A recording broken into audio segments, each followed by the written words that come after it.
कृष्णं नारायणं वन्दे कृष्णं वन्दे व्रजप्रियं कृष्णं द्वैपायनं वन्दे कृष्णं वन्दे जगद्गुरुं। परम मंगलमय परात्पर अखिलेश्वर अकारण करुणावरुणालय भक्तवांछा कल्पतरु भगवान योगेश्वर श्री कृष्ण की अमृतमयी वाणी श्रीमद् भागवत गीता के तृतीय अध्याय के 36वें श्लोक तक हम आप पहुँचे हैं और जहाँ पर अर्जुन भगवान से प्रश्न करता है, अथ केन प्रयुक्तोऽयं पापं चरति पुरुषः अनिच्छन्नपि वाश्चैव बलादिव नियोजितः। अर्जुन कहता है, हे भगवान, यह मनुष्य न चाह करके भी पापाचरण में कैसे लग जाता है, इसका कारण क्या है? तो भगवान 37वें श्लोक में बताते हैं, श्री भगवान उवाच कामयेश क्रोधेश रजोगुण समुद्भव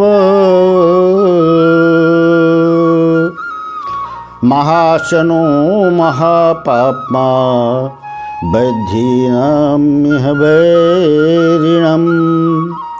भगवान कहते हैं, हे अर्जुन, ये काम और क्रोध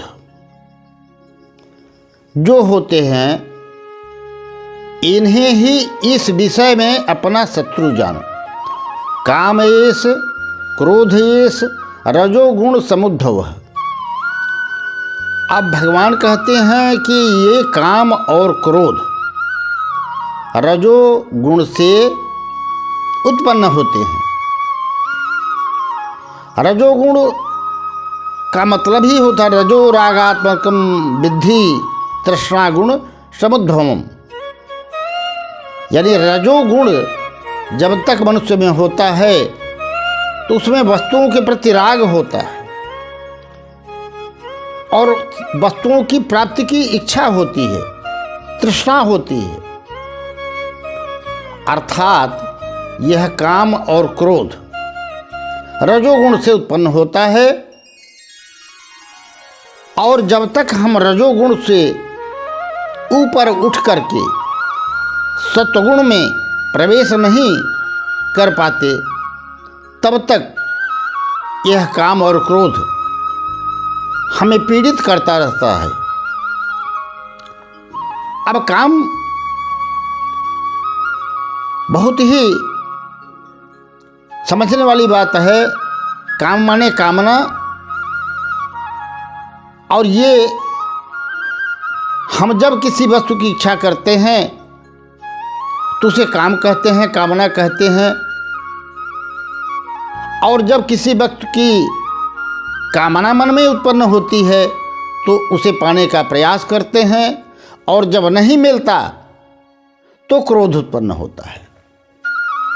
इस तरह से यह काम और क्रोध मनुष्य को पतन की ओर ढकेलता रहता है और मनुष्य का कर्तव्य है कि इन तीन गुणों में सत्व रजतम से ये दो गुण तमोगुण रजोगुण से ऊपर उठ के सत्वगुण में आ जाए, तभी उसे काम क्रोधादिक विकारों से मुक्ति मिल सकती है, जिसका चिंतन हम अगले सत्र में करेंगे।